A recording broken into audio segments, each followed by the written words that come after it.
যা কিছু ও শিখেছে স্যারের জন্যই। স্যার ওকে সব কিছুতে অনেক হেল্প করে, ওকেও না আমি যেটুকু জানি না, স্যার আমাকে যত রাত্রিতেই ফোন করি না কেন, স্যার আমাকে সব দিক দিয়েই হেল্প করে। পড়াশুনো আরেকজন ওকে খুব হেল্প করে, সেটা হচ্ছে আর মেসু। স্যারের কাছে যদি আপনারা পড়ান, অবশ্যই আপনাদের ছেলে মেয়েরা ইংলিশে একটু উন্নতি হবে, যেটা আমার মেয়ের ক্ষেত্রে, মেয়ে না মেয়েদের ক্ষেত্রে দেখেছি।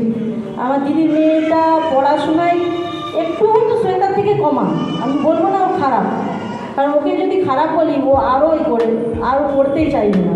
স্যার এই জিনিসটা আমাকে বলতেন যে বৌদি ও যেটাতে ভালো সেটার প্রতি আপনি ওকে আরও উৎসাহ দেবেন। ওর সবসময় নাচটা খুব পছন্দ করে, তো নাচ করতে করতে আস্তে আস্তে যখন দেখেছে যে শ্বেতা হালকা হালকা ইংলিশ বলতে পেরেছে, তো আমাকেও একটু বলতে শিখেছে, ও আর পিছনেই করে। তো একটা ছাত্রছাত্রী গড়ে ওঠে, তার মা বাবার যেমন ভূমিকা থাকে, আমি মনে করি মা বাবার থেকেও সব থেকে ভূমিকা অর্জন করে তার টিচার। টিচাররাই পারে একমাত্র ছাত্র গঠন করতে। টিচারের না অবদান থাকলে আমরা তো মনে করি যে আমাদের ছেলে মেয়েকে আমরা বাড়িতেই পড়াবো, কেন স্যারের কাছে পড়াতে যাবো, স্কুলে পাঠাবো এত টাকা খরচ করে। একমাত্র ছেলেমেয়েরা তৈরি হয় তার শিক্ষক শিক্ষিকার হাতে। শিক্ষক শিক্ষিকারাই পারে ওদেরকে মানে নিচু থেকে আস্তে আস্তে করে হালকা করে বড় হয়ে তুলতে।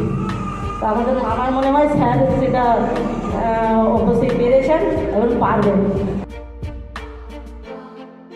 কিন্তু প্রফেসরের মধ্যে একটা ভালো জিনিস দেখলাম, আমার মেয়ে আমার নিজের সম্প্রীতি কিছুই জানতো না, মানে একটা ইংলিশে ওয়ার্ড বলতে গিয়ে ও অনেক সময় আমাকে তো প্রচণ্ড হ্যারেস করতো, ওর মাসিকে একটু ভয় পেত, ওর মাসিকে ভয়ে একটু একটু পড়াশোনা করতো।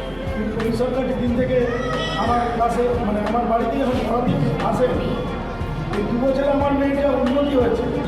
আমি ভাবতেই পারছি না যে ওই স্যার আমার শরীরটা মানে আমার স্বামীর মেয়ে আর ওই সম্প্রীতিকে এত সুন্দর করে স্পোকেন ইংলিশ শিখিয়ে দেবে, এটা আর আমি ভাবতেই পারছি না। আমি ওই ভালো পড়াচ্ছে বলেই আমি অনেক ছাত্রী ওকে আমি স্যারকে কিন্তু জড়ো করে দিয়েছিলাম।